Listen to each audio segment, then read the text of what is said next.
Para poder entender un poquito el contexto de este versículo bíblico y poder decir por qué Dios le hablaba a través del profeta Isaías a su pueblo diciéndole: a Jehová de los ejércitos, a Él santificar, a Él sea vuestro temor y a Él sea vuestro miedo. Cuando vemos la historia de Israel, todos, no sé si la mayoría lo conoce, pero vamos a comenzar desde el rey David. El rey David duró unos 40 años, luego viene el rey Salomón, otros 40 años, hijo de David, Salomón. Pero luego de Salomón, no sé si ustedes lo recuerdan, por ahí sí o por ahí no, el reino se divide en dos. 10 tribus van para un lado y 2 tribus quedan de otro lado. Y ya el reino se quedó dividido. Y a partir de ahí vienen distintos pueblos mucho más fuertes que lo empiezan a conquistar a estos reinos.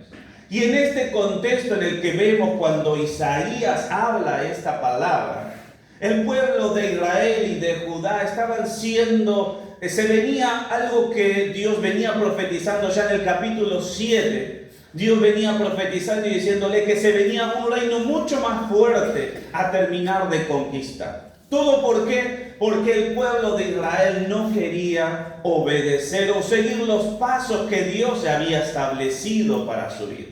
Cuando leemos al principio del capítulo 8, y quiero que compartan conmigo, quiero que vayan al principio del capítulo 8, en el versículo 6, amén.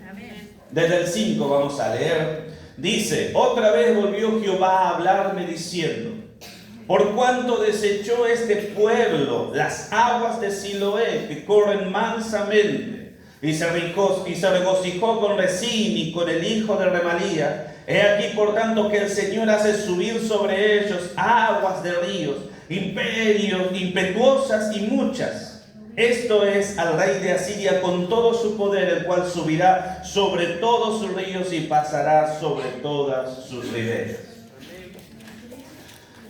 Es un poco confusa esta parte de la historia, pero en esta parte es muy simple. Dios le viene hablando al pueblo de Israel diciéndole que por no haber elegido las aguas de Siloé que en este caso tienen un poco de simbolismo y se refieren al no obedecer la voluntad de Dios. Porque Dios en ese momento, Dios le estaba hablando y diciéndole: tenemos 2 caminos. O hacen mi voluntad, que era el estar mansamente por lo que se iba a venir, por el reino de Asiria que iba a venir a conquistar, o pueden hacer lo que ustedes quieren. El pueblo de Israel clásico, como siempre, cuando uno lee la historia, y por ahí no lo podemos, cuando empiezan a ver los distintos reinos, los distintos reyes, y uno empieza a leer y va entendiendo cómo el pueblo de Israel constantemente siempre caía en un mismo ciclo. Muchas veces venían con Dios y después de cierto tiempo que un profeta moría o un rey que los llevaba nuevamente a buscar de Dios, el pueblo, ¿qué hacía? Se volvía a las idolatrías, se volvía a los altares altos, volvía a armarse de nuevos dioses, porque como que se olvidaban de Dios, se olvidaban de todo lo que Dios había hecho para con ellos. Y llegaba un momento que después de tanta tortura que pasaban años, había un pueblito, una persona, un pueblo, un grupo de personas que empezaban a clamar y decían: no puede ser, tenemos que clamar, esto tiene que cambiar. Y clamaban a Dios y Dios volvía a tener misericordia nuevamente, volvía a extender su mano de auxilio, así como lo vemos en los evangelios con Pedro, cuando Pedro le dice: Señor, si tú eres Dios, manda que yo camine también por las aguas. Y el Señor dice: ok, ven. Y mientras caminaba por las aguas, Pedro miró al costado y se empezó a hundir. Y el mismo Señor extendió sus manos y lo rescató. Lo mismo pasaba en el Antiguo Testamento, pero ahí no estaba Jesús, estaba Dios, Jehová de los ejércitos. Y en ese momento siempre volvían a lo mismo, en donde cuando todo el sufrimiento los saboteaba, el sufrimiento los agotaba, ya no podían más, decían: Señor, clamamos a ti, Señor, ven, ayúdanos. Y oraban y hacían sacrificio, quemaban incienso, y todo el protocolo. Dios respondía, Dios salvaba, Dios rescataba, pasaba? Se volvían otra vez el pueblo, destruían los altares, dejaban los ídolos y volvían a servir a Dios. Pero siempre quedaba otra vez algo que se quería volver otra vez a lo que ya se había conocido, a los ídolos. Volver otra vez a esa vieja vida.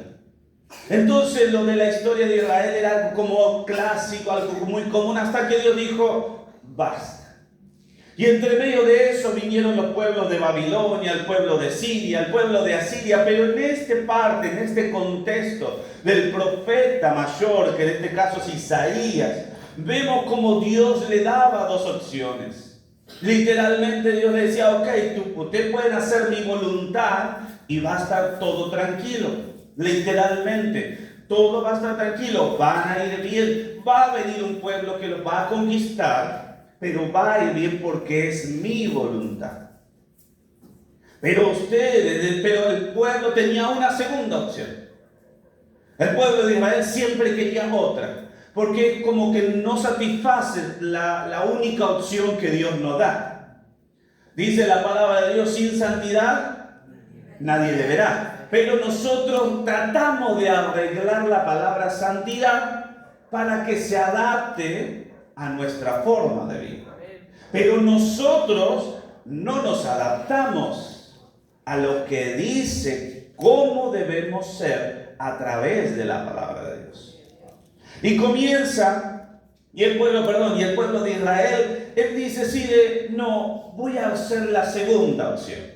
Me uno a otro pueblo, al pueblo sirio, y voy a hacer mi camino. Ok.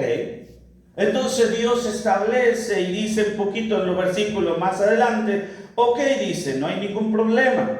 Entonces dice en el versículo 7, que el Señor hace subir sobre ellos aguas de ríos, impetuosas y muchas. Esto es al rey de Asiria. Esto era literal, era una forma también medio metafórica, simbólica, porque el centro del pueblo asirio estaba rodeado de aguas. Y literalmente iban a caer todas las fuerzas, representaban el hecho de que las aguas sean impetuosas, representaba con todo el poder con el que iban a venir a conquistar.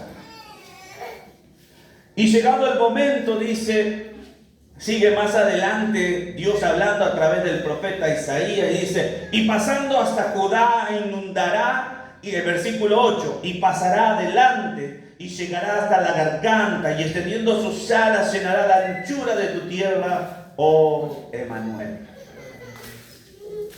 Wow, cuando yo leía este versículo me daba un poco de tristeza, aunque ya pasó, pero me daba tristeza y al mismo tiempo me ponía a pensar cuántas veces en nuestra vida siempre tenemos una sola opción, que es la que Dios nos habla, pero nosotros terminamos siempre buscando una segunda, una tercera, una cuarta.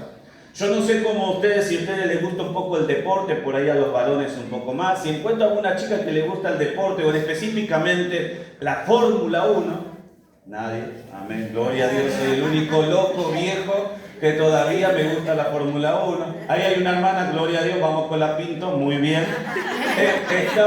Vemos la Fórmula 1, amén.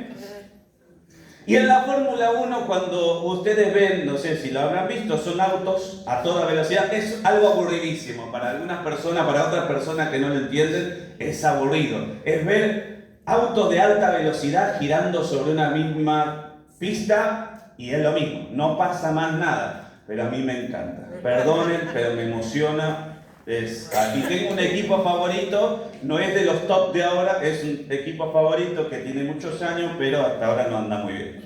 Pero sacando eso, cuando yo escucho y veo la carrera, los pilotos, según cómo vaya la situación, si se desgasta más rápido la rueda, si viene lluvia, si hay más calor, cómo fue la estrategia del otro equipo, el piloto y su jefe de carrera empiezan a hablar y dicen, bueno, ahora el plan A ya no funciona, vamos al plan B. Bueno, pero mirá que el plan B no funciona, vamos al C o al D y al E. Tienen tantos planes, que yo no sé cómo los recuerdan, ¿no? Pero tienen tantos planes que dicen, bueno, van cambiando la estrategia. Y muchas veces nuestra vida cristiana y el pueblo de Israel parecían así. Si no funcionaba el plan A, por más que viniera lluvia, no, seguimos con vamos a cambiar al plan B, vamos a cambiar al plan C. Y muchas veces el plan A es el que muchas veces debemos seguir, pero a nosotros no queremos, no nos gusta, no nos satisface, no nos agrada al 100%. No sé si es porque implica mucha consagración, no sé si es porque implica mucha oración, implica mucha lectura de la palabra, pero muchas veces el plan A es el que Dios ha determinado para nuestra vida. Dice a través de la palabra de Dios que el profeta Jeremías fue elegido desde el vientre de su madre. Ya había sido llamado. Y vemos que terminó cumpliendo, pasó lo que pasó, pero terminó cumpliendo el propósito que había en su vida. Cuando nosotros hablamos de por qué nosotros estamos acá y hablamos de una salvación, hablamos de un Dios, hablamos de un Dios que se hizo carne, como dice en Juan capítulo 1, y que ese que se hizo carne se llama Jesucristo. Y que Jesucristo murió en la cruz del Calvario por cada uno de nosotros. Cuando empezamos a hablar de ese Jesucristo, nosotros empezamos a ver que en 30 años Él simplemente parecía como que no hizo nada en toda su vida, solamente en su niñez, y después reapareció a los 30 años. Y por 3 años predicó la palabra de Dios y cumplió más de 150 promesas que ya se habían dado, pero prácticamente era imposible que se cumplieran. Y empieza el Señor Jesucristo, está en la tierra, en 3 años cumplió más promesas que cualquier otra persona. Llegó y cuando llegó la muerte de cruz, llegó y la pasó. Y hoy tenemos redención y hoy tenemos salvación gracias a esa muerte de cruz. Pero detrás de esa muerte de cruz hay una obediencia. Detrás de esa obediencia hay un plan. Que no hubo un segundo plan. No hubo un tercer plan, simplemente hubo uno. Y en medio de ese primer plan, hubo cosas que no le habrán gustado a Jesucristo. Hubo momentos, como todos recuerdan, cuando le dice nuestro Señor Jesucristo a Pedro, le dice, ¿me amas? Sí, te amo. Ok, pastorea mis ovejas. 1, 2, 3. Hasta que Pedro como que medio se enoja, se ofende. Pero todo era preparado, organizado. Y no cambió porque había que cumplir un plan. Cuando vemos, no me voy a extender mucho, tranquilos, hoy es sábado, no es domingo, ya lo sé, es de noche, ya son casi las 8 y pico. Estoy apurándolo, acelerando, yo sé que le estoy dando mucho, pero tranquilos, vamos a terminar rápido. Amén. Dice en el versículo 9, reuníos pueblos y seréis quebrantados.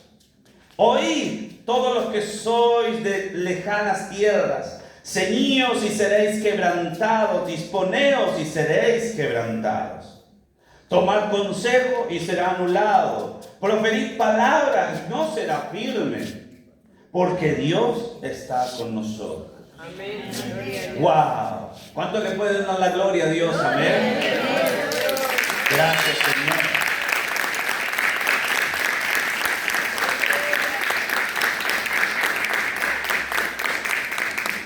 Podemos ver estos versículos que terminamos de leer, relatan cómo el pueblo de Israel, por más que quisiera profetizar, por más que quisiera organizar, por más que quisiera hacer cualquier otra cosa, ninguno de ellos iba a progresar. ¿Por qué? Porque Dios estaba con ellos. Y lo que Dios había determinado era lo que iba a pasar. Seguimos leyendo en el versículo 11. Dice, porque Jehová me dijo de esta manera con mano fuerte y me enseñó que no caminase por el camino de este pueblo diciendo, no llaméis conspiración a todas las cosas que este pueblo llama conspiración, ni temáis de ellos lo que ellos temen, ni tengáis miedo. Y ahí vemos el versículo 13, como leíamos, dice, a Jehová de los ejércitos, a Él santificar. Sea Él vuestro temor y Él sea vuestro miedo. Jehová de los ejércitos.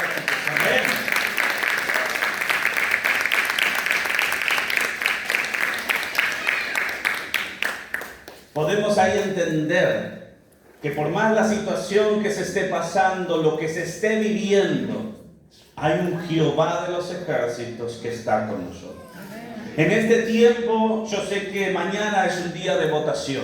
No voy a hacer política. Yo lo que siempre digo y lo que siempre decía cuando estaba con la iglesia de mis padres era lo mismo.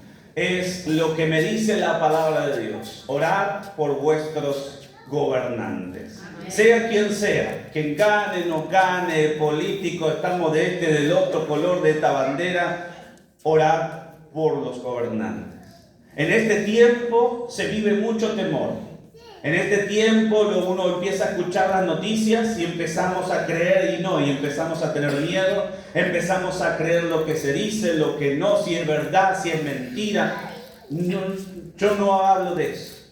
Yo vengo a hablar de lo que me dice la palabra de Dios.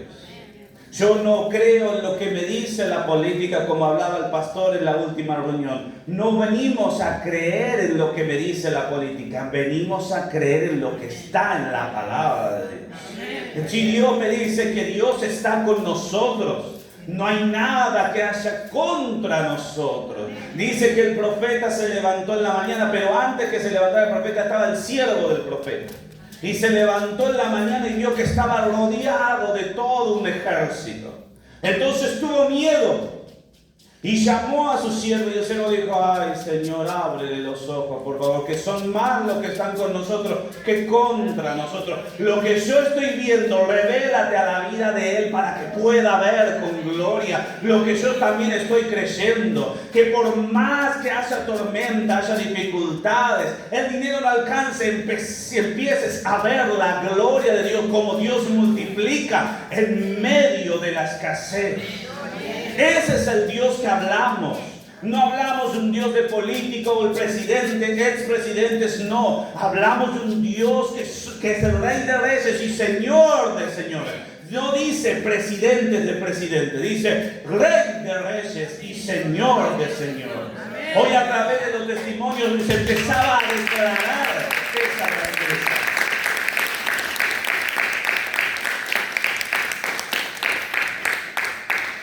Se puede juntar como para con Israel. Se puede juntar el rey de Asiria. Hubo un reino de Babilonia. Hubo un reino de Sirio.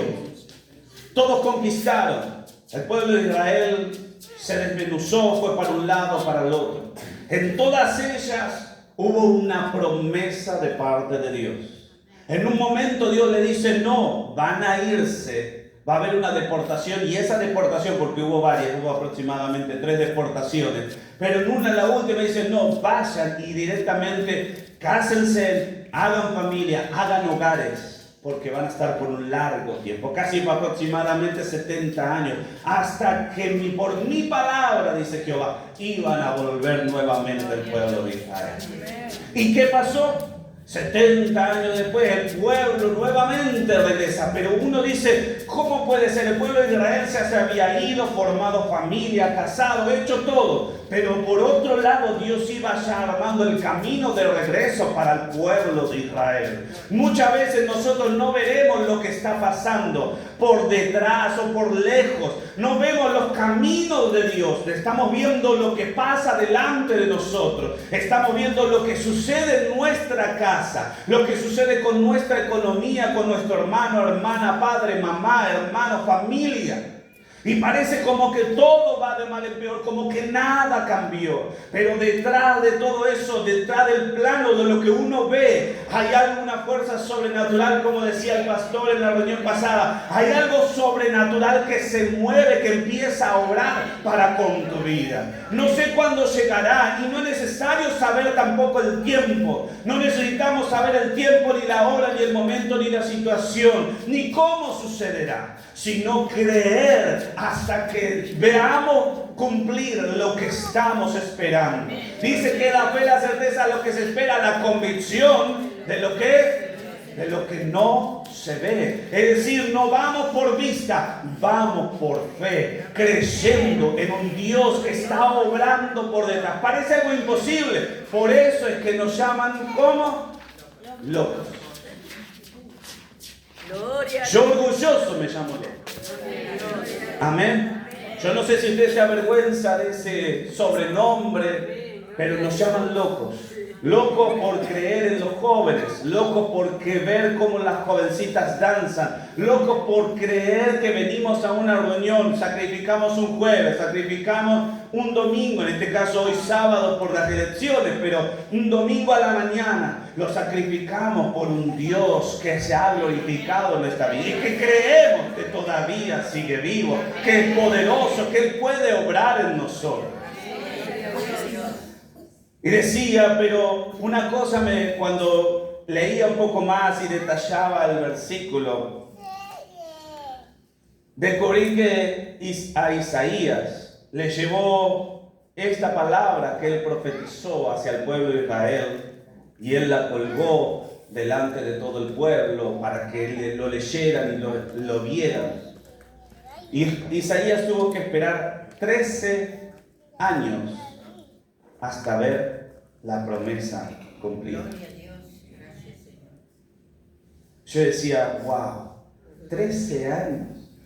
Mientras tanto, en esos 13 años, Isaías seguramente dudó, seguramente flaqueó su fe, no lo sé, no estoy diciendo, no es lo que me dice la palabra de Dios.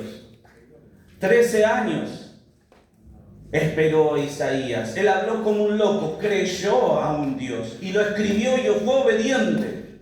Lo puso en una pared y todo el pueblo que pasaba lo leía. Le hacían escarnio, le decían, no, estás equivocado, esto no va a pasar. Por eso cuando leemos la palabra de Dios, esta locura, leemos esta palabra de Dios, empezamos a entender por qué hablamos como hablamos. Me dice la palabra de Dios que Dios habla antes y fuera de tiempo. Y muchas veces en este caso con los profetas mayores que más se destacó nuestro Señor Jesucristo y los profetas menores, Dios habló muchas veces antes de tiempo, antes que las cosas sucedieran. Uno de los más destacables es Daniel con sus visiones de lo que iba a venir. Y Isaías tuvo que esperar 13 años. Pero en medio de eso no tenía que decaer su fe. ¿Cuánto tiempo estamos dispuestos a esperar por una promesa de Dios? ¿Cuánto tiempo estamos dispuestos a seguir orando, a seguir clamando para que Dios obre en lo que tú estás pidiendo? Entre medio de eso, ¿qué vas a hacer? ¿Vas a seguir orando? ¿Seguirás ayunando? ¿Seguirás leyendo la Biblia, estudiando? ¿Te volverás profesional? ¿Estudiarás, construirás? Eso no te detiene. Debemos seguir, pero ver cómo escuchar la palabra de Dios y decirnos que a Jehová de los ejércitos, a Él santificar. Solo Él, solo Él. Ese es nuestro centro. Eso es el centro, tiene que ser el centro de nuestra adoración. El centro de todas las cosas que nosotros hagamos. Eso, Jesucristo, nuestro Dios el Padre en el Antiguo Testamento, basado en Jesucristo en el Nuevo. Y lo que veremos hoy en día a través del Espíritu Santo, cómo se mueve en medio de nosotros. Eso es lo que nosotros debemos creer. No mirar al costado, la lucha, las pruebas vendrán, siempre estarán. Y vamos a caer capaz, posiblemente. Vamos a pecar seguramente porque somos seres humanos, fallamos, nos equivocamos. Pero de eso mismo nosotros nos tenemos que levantar. No que solamente Dios nos levante. Nosotros debemos levantarnos de donde hemos caído. De donde hemos caído tanto de frialdad, falta de búsqueda, falta de preparación, falta de venir con un corazón dispuesto a recibir de Dios. Capaz que usted no salte como los jovencitos que tienen una energía acá. Yo ya con 35 años, yo lo dejo a ellos que salten. Por ahí usted no salte, pero puede aplaudir, puede cantar, puede cerrar sus ojos, sea un corito de exaltación o lento. Puede cerrar sus ojos, puede entrar en la comunión con Dios, puede clamar a un Dios, puede clamar a nuestro Dios y decirle: Señor, aquí estoy. Aquí estoy para que tú vengas y me llenes. No estoy esperando en la canción que se cante, no estoy esperando en el versículo. Busco yo solamente de ti. Mi vida necesita de ti. Y termino con este último versículo, un par de versículos, pero me encantan. En Romanos capítulo 8, y ya terminamos, amén. Gloria a Dios, dice mucho. Romanos capítulo 8, versículo 28. Es muy conocido, son estos pasajes, estos versículos bíblicos. Dice así Romanos capítulo 8, después de Hechos de los Apóstoles. Amén. Amén, gloria a Dios. Dice así: y sabemos que a los que aman a Dios, todas las cosas le ayudan a bien. Esto es, a los que conforme a su propósito son llamados. Porque a los que antes conoció, amén.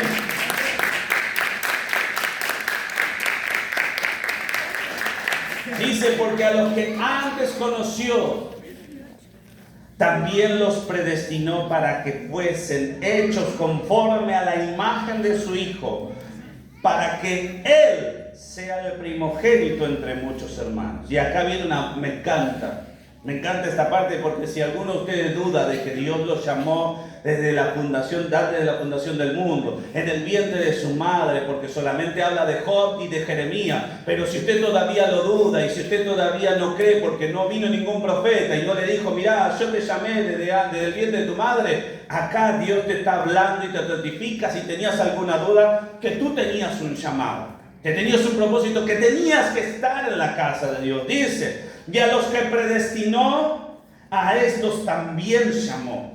Y a los que llamó, a estos también justificó. Y a los que justificó, a estos también glorificó. ¿Qué pues diremos a esto? Si Dios es por nosotros, no, está medio débil, ¿no? Aprobaron, llegaron a un 7. Pero como que, tenemos que mejorar, ¿no? Vuelvo a leer esa parte, ¿no? ¿Qué pues diremos a esto? Si Dios es por nosotros, gloria a Dios.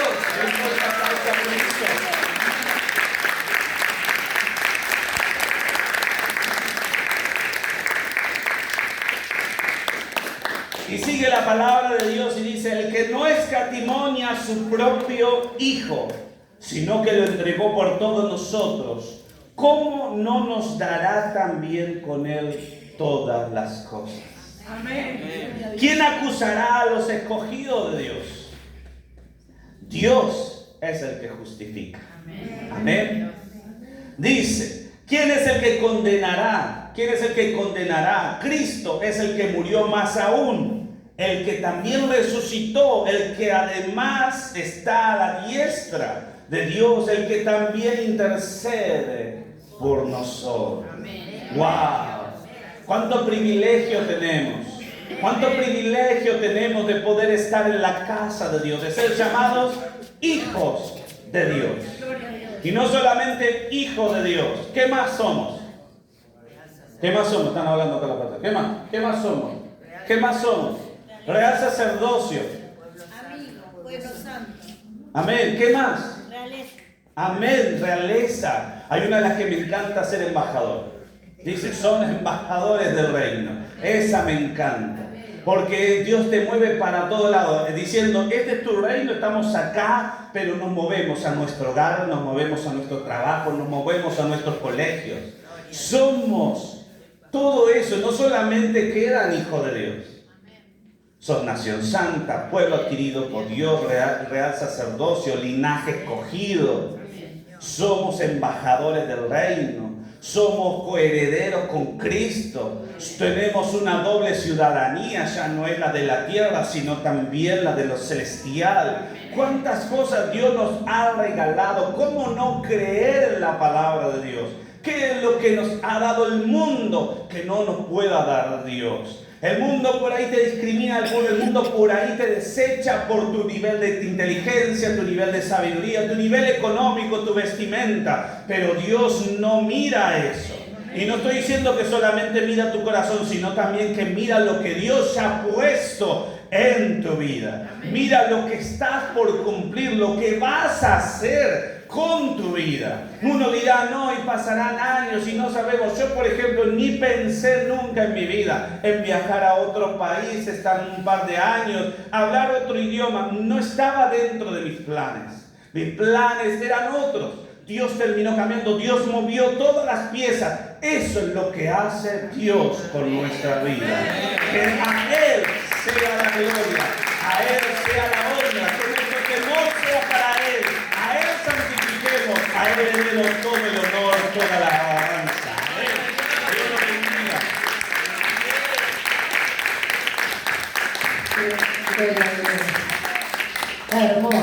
Hermosa palabra.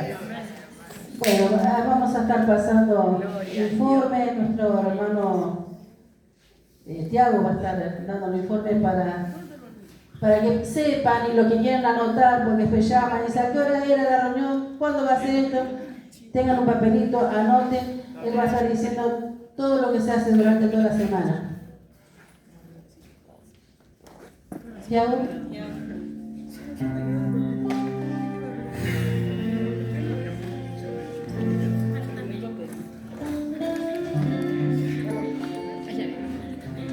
Bueno, les dejo los anuncios de la semana. Bueno, les quería comunicar, los lunes tenemos a las 18 horas